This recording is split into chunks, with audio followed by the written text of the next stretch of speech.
Hey YouTube, Lizzie B here. I'm doing a video today to talk about the blood doctrine, as you can see by the title of this video.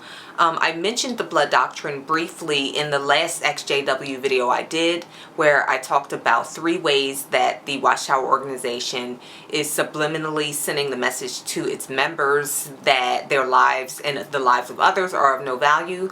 And I briefly touched on the blood doctrine, but I really wanted to dive into it a little bit with this video.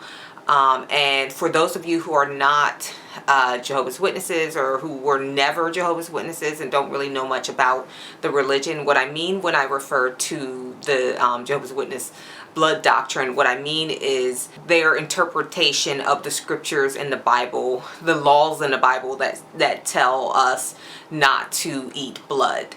They interpret those scriptures to mean that we should not ingest blood in any way, of course, whether it be humans, animals, whatever, and ingesting can also mean taking it intravenously, for example, via blood transfusion, and also if you're accepting an organ transplant, something like that. Also, that, you know, of course, includes the eating like of raw meat and that kind of thing, which is how it's referred in the Bible as well.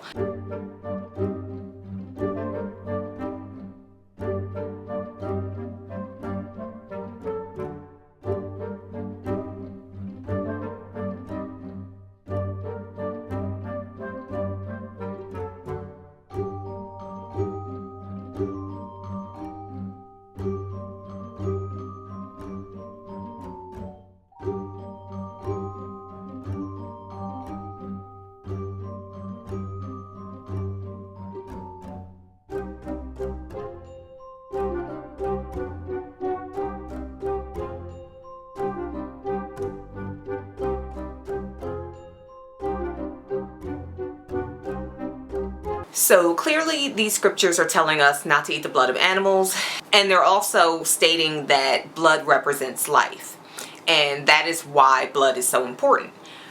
But, you know, I strongly believe that the Watchtower organization has greatly misinterpreted these scriptures, and in order for me to kind of break down why I believe that, I want to let you know what I believe the moral foundation of this scripture is in the first place, because I think that's the most important thing when it comes to any law, any scripture, anything like that. You have to look at the moral foundation of what is the point, what is the objective.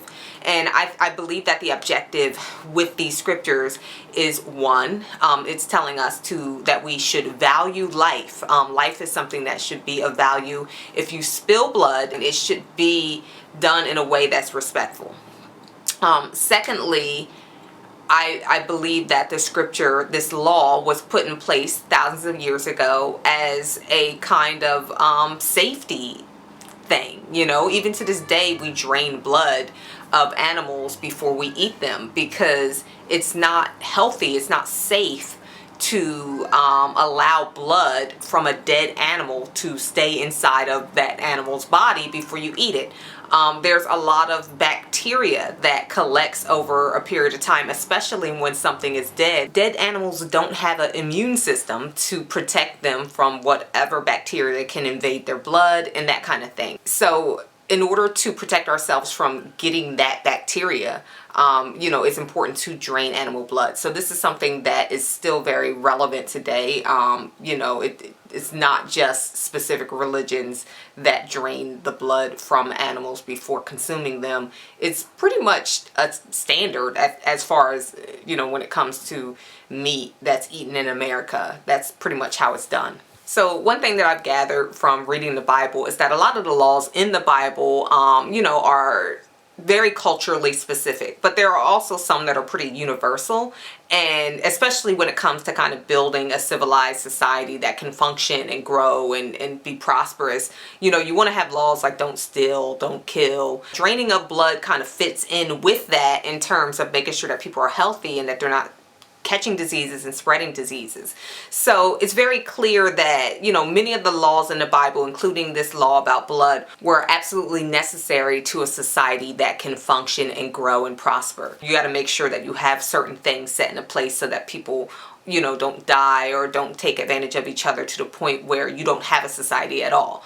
And so, you know, that's kind of how I apply these scriptures. And I think that, you know, the moral foundation is the most important thing. And that more at the foundation of the scripture about blood and about life, it's telling us that life is valuable. So, you know, have respect for life, take care of yourself, and don't consume blood in meat. And like drain that blood out. When you slaughter an animal, do so in a respectful way, as a way of respecting the creator of life as well as yourself and your body. And so that's pretty much the moral foundation that I get from those scriptures. I believe that the Watchtower organization completely misinterprets that because they raise the value of blood to a higher standard than they raise life itself. They don't value life as much as they value the blood. In instances where one could use said blood to save their own lives, they are told not to do that. They're told to sacrifice their lives. Considering that the Bible was written thousands of years ago, thousands of years before blood transfusions were even possible, it's clear that that doctrine itself is not applying to blood transfusions. You'd have to kind of take some leaps and jumps to get to the conclusion that God is telling Moses and this very, you know, I guess relatively primitive culture not to accept blood transfusions. Clearly, God is not passing that law down. You can use common sense to conclude that he's talking about ingesting blood from animals and that kind of thing. And even if the law of actually ingesting meat with the blood in it is broken, which it has been in the Bible, there is an example in the Bible of a group of people breaking that law. In cases where it is broken, the consequences weren't nearly as bad as the ones that Jehovah's Witnesses apply to their members today. For example, there is a passage in the Bible, I'm forgetting the scripture right now, but I'll put it down here, where King Saul and his men had just finished fighting a big battle, and the men were just hungry, ravenous, just ready to eat anything, and that's what they did. They ate a bunch of animals. They did not bleed those animals properly. I don't know the details, but it pretty much just says that they broke that law where they ate the animals with the blood. That passage was so short that if you blinked, you would miss it. King Saul was told what happened and was, you know, oh my God, guys, don't do that, you know. He went to God and asked for forgiveness, and that was it. Nobody was struck by lightning. Nothing crazy happened. And this was at a time in the Bible where God was, you know, performing all kinds of crazy miracles. So this was an instance where we could have seen something really, really terrible happen to these men, but King Saul apologized, and that was it. And in this case, there was no way to misinterpret the fact that they'd completely broken this law, very specifically broken this law. And they'd broken it not even to save their own lives. They broke this law because they were hungry. They were inconvenienced.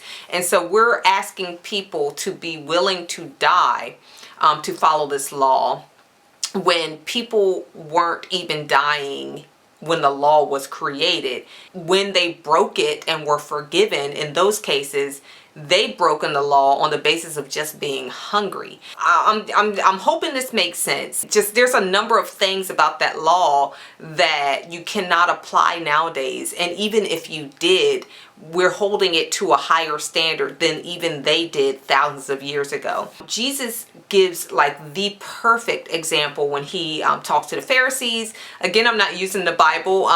It's not in front of me right now. I'm just speaking off the cuff as I tend to do with my videos. But you guys know what scriptures I'm talking about. I will put them below. Jesus was talking to the Pharisees like they were trying to catch him up yet again because he was breaking the Sabbath, him and his disciples. And so, you know, Jesus gave the example of David and his men eating some presentation loaves, which is something that they were not supposed to do. It's clearly them breaking the law, God's law. Jesus said that they were forgiven for that. And he then goes on to tell the Pharisees that they don't even begin to understand what God meant when he said that he wants mercy and not sacrifice. And I think that that can very clearly be applied to the Watchtower organization today. They're asking so many people to sacrifice their lives as opposed to showing these people mercy. Again, this is a law that does not apply nowadays. And even if it did, God is merciful. God has mercy on us. And then on top of that, laws are there to guide us. I don't believe that any law should be followed without understanding why. What is the moral foundation? What is the objective of this law? And if the objective of the blood law is to make sure that we're healthy and that we're not eating contaminated meat, then clearly the objective, the root of this law, is that life is valuable and we want to stay alive. We want to take care of our bodies. We don't want to hurt ourselves or hurt other people around us by catching diseases and spreading those diseases.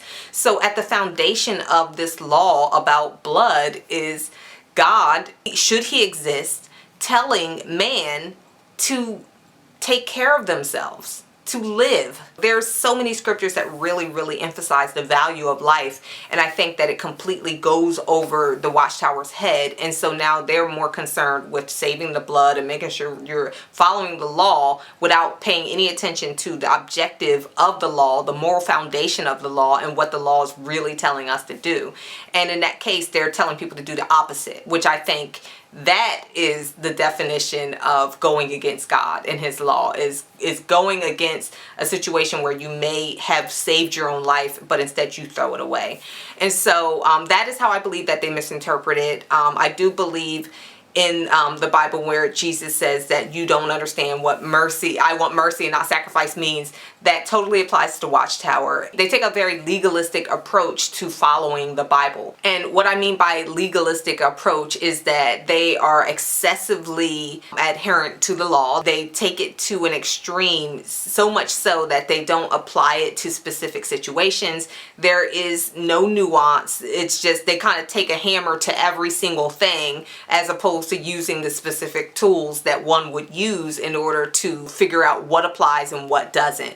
It kind of reminds me of that saying, when your only tool is a hammer, everything looks like a nail. That's kind of the approach that the Watchtower takes in terms of asking so many people to die on the basis of a law that's clearly not in the Bible whatsoever. And so now I want to talk a little bit more about the effects of this blood doctrine and how it's taken so many lives. I was looking online at this website. I'll link that below. A medical professional had done a ton of research where they were trying to find the, approximate number of people who have lost their lives due to this really dangerous doctrine. It was tens of thousands. I believe it was like 57,000, something like that. It was a lot of people. And I found it to be really disturbing, as I'm sure all of you have and do.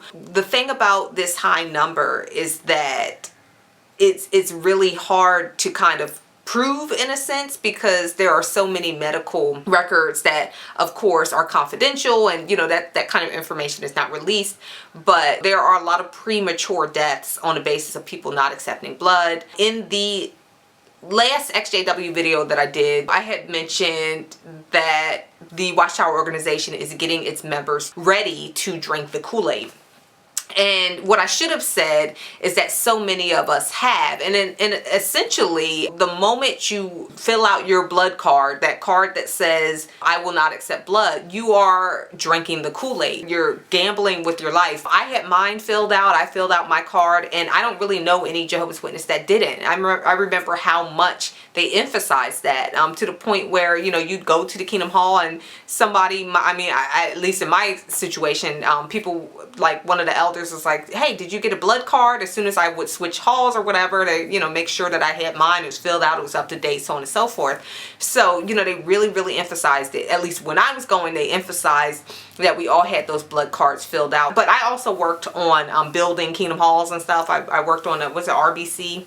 In so doing, they were really adamant about making sure that we had those blood cards filled out in case somebody was injured or something like that happened. For me and for many of you, it was a gamble. It was just a matter of time until something could possibly happen that would force you to have to make such a big decision as to accept blood or die. And so I think that that kind of put us in the same boat as many people who have joined cults that request that these people kill themselves. The phrase drinking the Kool-Aid originates with something that happened in the 70s with a group called the People's Temple.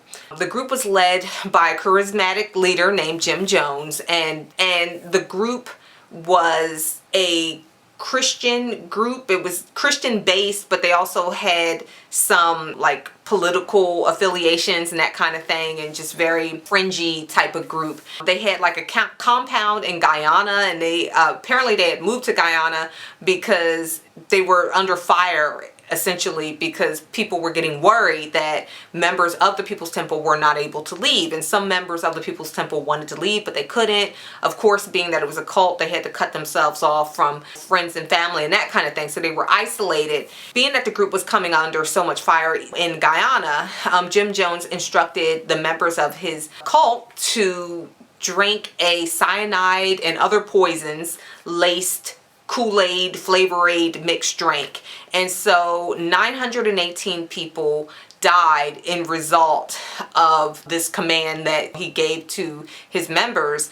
And in many cases it was murder, because there were so many people that weren't able to consent. There were children, you know, just people in general who just, you know, maybe didn't have the mental capacity or physical capacity to consent to drinking this Kool-Aid. But essentially it was suicide. There was 918 people that died, and a large number of those people, it was willing. They knew that that drink had poison in it, and they chose to drink it anyway. So from that point on, the term drinking the Kool-Aid kind of originates from that, because it means to fall for someone's lies to your own detriment. This was the single greatest loss of American civilian life in a deliberate act prior to September 11th. So this was a huge deal. There's another case of a group that, you know, committed a suicide at a large rate. It's Heaven's Gate. I'm sure many of you know of that group too. I remember that group because that happened in my lifetime,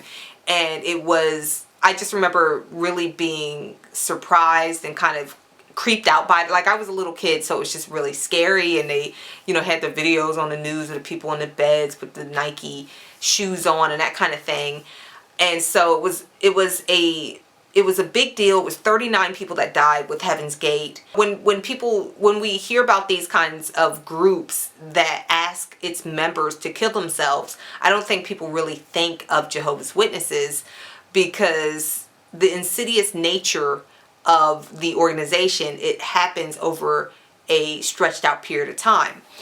But while I was doing research for this video, and just in general, to be honest with you, long before I even thought about doing this video, when I woke up from the organization, when I realized that the Blood Doctrine had been misinterpreted, when I realized so many things about this organization, the horror that I felt in knowing that all of these people committed suicide, essentially, the sickening feeling that I feel, there's no way for me to describe it with words. And then on top of that, you know, I'm talking about people that committed suicide. There were so many children that have passed away on the basis of this doctrine. I'm sure you guys are familiar with what is May 22nd, I believe, May 22nd, 1994, Awake magazine, where it has the pictures of all the children who have lost their lives due to, you know, refusing a blood transfusion or refusing an organ donation.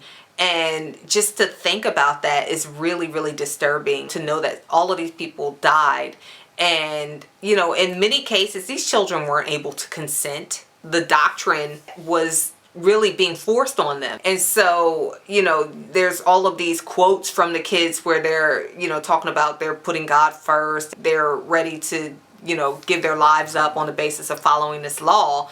And they don't even really know what they're talking about. There's no, if as adults we weren't delving into the text and really trying to understand why these laws were put into place and what they meant really and what God really meant, if we weren't able to understand that, these children did not stand a chance. And so I guess when I'm getting down to it, in terms of groups, cults, high control groups, high control religious organizations, whatever you want to call it, in terms of groups that ask their members to kill themselves, to commit suicide, to sacrifice their lives, Jehovah's Witnesses are the worst. They're the worst. Amongst those groups, they're the worst. When it came to the pictures of Jonestown, 918 people, that's a lot of people. And you see like the discarded cups with the cyanide and that kind of thing. It's just a horrible scene. It's a gruesome scene to watch. If you've ever seen any of the documentaries about it, it'll stay with you. Like my husband had watched one of the documentaries and he had nightmares. He couldn't even sleep. There's a documentary on Heaven's Gate, 39 people. Jehovah's Witnesses, tens of thousands of people. I mean, that's a lot of people. And again, the insidious nature of this organization is one where it happens over a period of years. And so it's very subtle. And then on top of that, you can't prove exactly that a person could have survived. Maybe they would get the blood transfusion and still die. But taking away that chance, we know that a good amount of these people would not have died had they accepted the life-saving solution that was right in front of them. I do believe that if you are given a chance to live and nobody is hurt and it's nothing but good can come of a situation. If I donate blood, I don't have to die to donate my blood. So if nobody had to die for you to get this life-saving solution, if that's not coming from God, I don't know what is. And so I think they're the worst when it comes to these organizations or groups or cults or whatever you want to call them that ask their members to kill themselves. I think Jehovah's Witnesses is at the top of the list. If there was any other religion or group that commanded 57,000 of their members to drink a cyanide-laced drink at the same time, that would be completely unacceptable. But when it comes to Jehovah's Witnesses, it's been a period of years, and so that's fine. So and it's, for some reason, it's easier for our brains to kind of digest that. And people are still dying from this misinterpreted and merciless doctrine. People are still dying on the basis of that. I saw something the other day about a man that refused a blood transfusion. Somebody's relative, I believe, this young man died prematurely. He didn't have to die. I saw something recently as well. I believe it was last year, a young woman who passed away. She had a cesarean section. She needed a blood transfusion because she'd lost too much blood. So there are still cases of people dying and giving up their life for this law, and it doesn't have to be the case. One thing that I definitely want to talk about is blood fractions. I don't know too much about it because that is something that's still kind of new to me. I believe when I was transitioning out of the organization, that was, something that was starting to become more of a thing with them. Honestly, I believe that is the organization's way of backpedaling. I do believe that the Watchtower organization does know that their blood doctrine law is wrong. They know that they've misconstrued the scripture, but they've asked way too many people to die. Too many people have sacrificed their lives. Too many people have lost their children and lost their parents and sisters and brothers for them to say, oops, we made a mistake. They can't even do the new light thing except to try to introduce little ways of saying you can accept plasma or you can accept platelets or whatever. I think they had broke it down into like red blood cells, white plasma, platelets, and was trying to say, well, if you accept this piece of blood, some people are okay with accepting a piece of blood. Blood is blood. To me, the audacity. There's a part of me that wonders if people have woken up, have anybody really woken up on the basis of that. You know, is that new light? Was that what God meant thousands of years ago? How are they convincing current Jehovah's Witnesses that accepting a piece of blood is a thing? You know what I mean? So that was, I guess that's what kind of surprises me, is like the idea that they would say that and it not be met with so much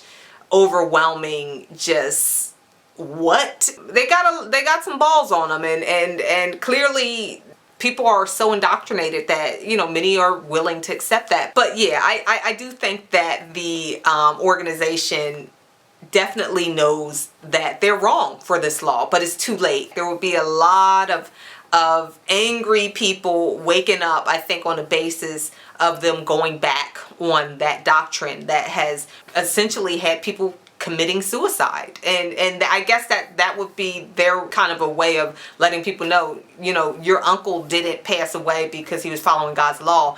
He was asked to commit suicide from a group of people who are supposed to be led by God. And, you know, that is just like Jim Jones with the People's Temple, and just like Heaven's Gate. You know, I went to their website, I went to jw.org to kind of see their stance, or like what they're telling people at this point, you know, about the blood doctrine. Mike from Mike and Cora did a video on this where he looked at the frequently asked questions part about the blood doctrine, and he really he spells it out in a way that I don't want to even try to do it over. I think you should just go to his video and check it out, because he really lays it out there. They really try to make it look like not accepting blood is not a death sentence, when they already pretty much told us, in a sense, that it's a death sentence on May 22nd, 1994, that awake.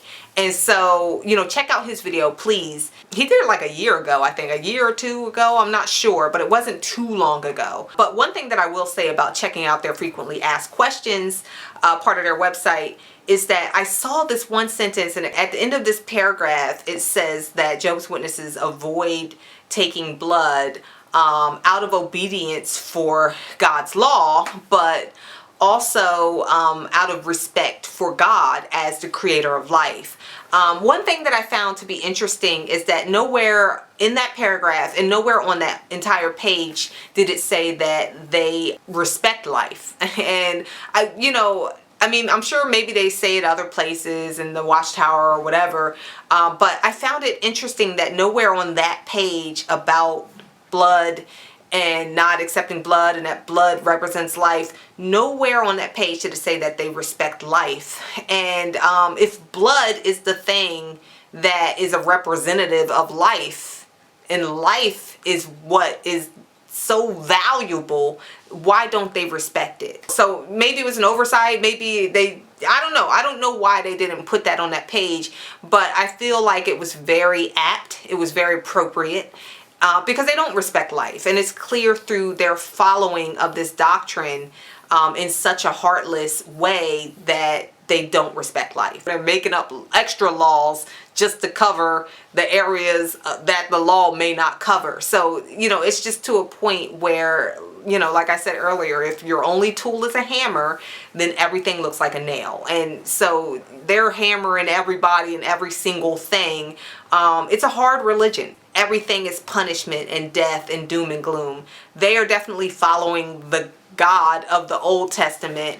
And, you know, when it comes to mercy and one's personal decisions being between them and God, there's no room for that in the Watchtower organization. The fact that this religion is encouraging people to continue to sacrifice their lives even though they know they are wrong at this point lets me know that this is not a religion that is being led by God. If anything, it kind of makes me wonder who it's being led by. If you know, I'm not saying that if it's not led by God, then it has to be led by Satan, or it has to be led by some other God. But you know, some of the horrible things that this religion does kind of lead me to wonder about the evils of the universe. In doing this video, I've been reminded of the scripture in Jeremiah where God is kind of complaining, in a sense, and saying that, you know, his people are sacrificing their children to Baal, and he never told them to do that. The thought of that would never cross his mind. And I remember, you know, when I read that scripture for the first time, or not, I don't know if it was the first time, but I just remember the day that it struck me when I was reading that scripture. It kind of, you know, it was sad. You know, it made me sad because I was thinking, God, that's terrible. You know, these people are doing this thing that is really, really horrible and tragic, and saying that God told them to do that. And even God was just like, I never, you know, the thought would have never even crossed my mind. And so doing this video kind of reminded me of that scripture, because I definitely could see that applying to this situation. All of these people dying, and youth who put God first. If God is loving, merciful, and wants mercy and not sacrifice, gracious, that would be a PR nightmare for a loving and graceful and merciful God. And so I think it's a lot of unnecessary deaths, a lot of premature deaths that did not have to be the case. One thing I want to say before I end this video is that, you know, I think it's important for us to value our lives, the lives of others, the lives of animals, the lives of plants even. I'm looking at my plant now, and I need to water my plant right now. Looking kind of awful, but I'll get to you soon, Roscoe. Yeah, I do think that it is important for us to value all life. And you know, one thing I'm trying to do now is, you know, work my way toward being a vegan, because I'm not a big fan of the way that food is kind of industrialized in America, at least. You know, the way that animals are killed and treated before they're killed. I think that is a total lack of respect for life. If animals were treated a certain way throughout their entire lives and then slaughtered in a humane fashion, I would be all about eating meat. But I'm getting to a point now where it's hard for me to even want to eat meat, knowing what is done to these animals. So I do believe that there is a level of respect and love that we should have for everything that has life, and then showing love and respect and value to the lives of others as well as ourselves. In a sense, we are showing respect and love and value for God, or the universe, or whatever you want to call it. So, you know, I want to leave this video on that note. And, you know, I look forward to reading you guys' comments. And thank you so much for watching. I hope that, you know, for those of you who were Jehovah's Witnesses and who are no longer Jehovah's Witnesses, I hope that you know that it's okay to save your life. Your life is valuable. I hope that you know that. So have a great day. Have a wonderful Easter. And I'll talk to you guys later. I'm eating a chocolate bunny. Bye.